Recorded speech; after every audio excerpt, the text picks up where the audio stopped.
Welcome back to On the Nerdy Side with Honey and Spanky. Honey, Spanky. I feel like spanking him right now. So, hey, Spanky, how many billionaires does it take to kill a billionaire? How many, honey? I don't know yet. But Mountainhead does try to address it. And I thought we could talk about that today. That sounds good. Yeah, so we both, we actually just watched the movie twice. We really enjoy it. And we both thought it was like an interesting modern movie, an interesting analysis on the tech and the tech billionaires. And we both wanted to get nerdy with you guys about it. So yeah, honey, do you want to just describe like the basic story for everybody? There's a collection of 4 billionaires who decide to have a private weekend retreat in some super secluded semi-castle tucked within the Salt Lake City area of Utah, I'm guessing. And they decide to have their weekend retreat to coincide with how they've basically created an AI apocalypse for the world to deal with, and they don't want to deal with it themselves. So they don't go underground to a bunker. They go up to the Swiss Alps type of the bunker. Yeah, that's right. Yeah, no, and it's Their eagle's nest perch. You know, kind of like some other villains we can think of if we go back in history. But no. Let's stick to the movie. No, well, it's interesting because you're right. It is sort of like this like techno Mount Olympus sort of thing where they're looking over this world that they disrupted with this AI technology that the character Venice, who is really well played, and let me look up his name real fast for y'all. I just had it. By Corey Michael Smith, who this is the first time I've kind of seen him, or at least I think I recognize him from other things, but I don't remember what he was. Oh, really? Before. Yeah, I can't I don't recall seeing him before. Right. That doesn't mean I didn't. But yeah, he's new to me. Yeah.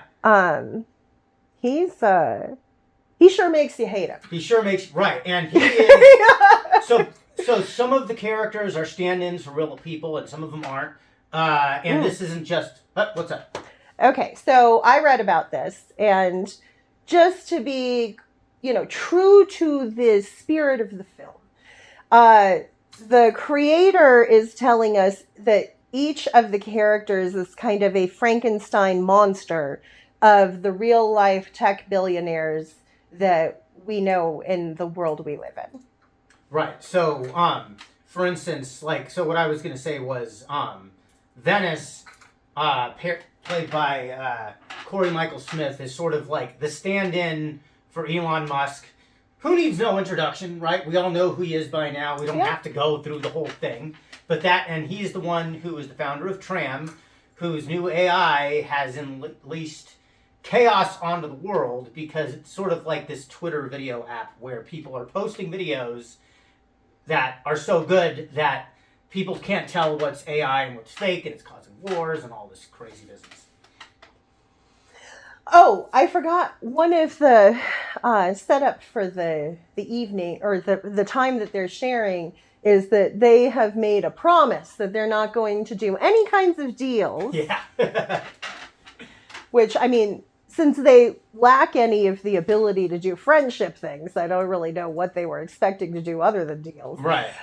They say, no deals, no meals, no high heels. That's what it was. Okay, so that's cool, because I'm glad that you remember that, because I couldn't remember what Steve Carell was, he kept on saying that, but I couldn't remember the exact lines, so thank you, Honey, for remembering Who plays the Randall character. Yeah, so Steve Carell is the Randall character. His character is like another stand-in for a real person. Frankenstein monster of multiple billionaires, but yes. Primarily a man named Mark Andreessen, who has been sort of like the silent hand behind a lot of like modern social media. He was one of the investors in Facebook, and I believe he was one of the investors of other things. He's kind of the money guy, right? I believe. The Schwartzman character, no, I've got it wrong. The Jeff character calls him Dark Money Gandalf. Dark Money Gandalf, yeah, because he's the oldest. Steve Carell's older brother, other actors. He's the older character, the elder statesman. Yeah, I'm like, whom has apparently been funding dark money through, like, unicorn investments in different kinds of things that will help to venture capitalist investments for unicorn companies. They're going to destroy the world as we know it. And Steve Carell plays him like really amazingly too. And he's so good. I gotta say, I've never seen Steve Carell look so handsome. Right? Oh, he's a silver fox now. Actually, we gotta actually mention that. Yeah. How good Steve Carell, he's grown into himself really well. It's interesting to see him go from like Brick in Anchorman, or see him in The Office when famously, what was the name of the character he played as the boss in The Office? Do you remember? No. Okay, I'll look it up and put it on the screen, but that's where a lot of people remember Steve Carell. Yes. But he's turned into this like really fabulous leading man.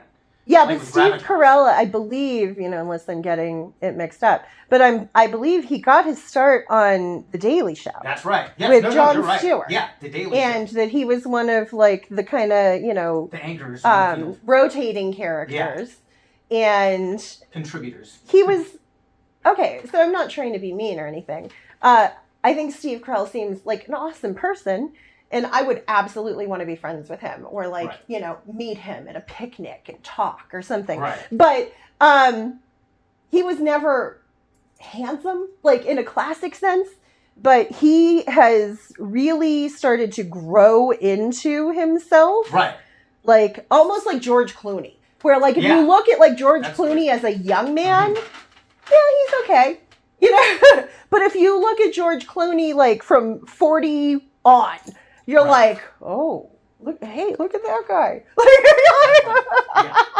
No. Incidentally, because we're all, we're regular people, it really helps us if you like and subscribe if you're seeing this video on YouTube. Share. And again, please, we have a Buy Me a Coffee the page, which has the Buy Me a Coffee page has the episodes on it of its entirety in audio. Right now, we're just posting clips on YouTube. But if you want to listen to the full podcast and the previous episodes, and maybe throw us a couple bucks, please feel free. Again, we're regular people just trying to get by. This is it's not just us who sort of said this. We've read a few reviews and like articles on it. And I plowed through about 2 dozen articles. Just to kind of confirm what we already kind of thought they were portraying. I wanted to be sure that I wasn't misinterpreting, and I did have some different ideas about who characters might have been based off of.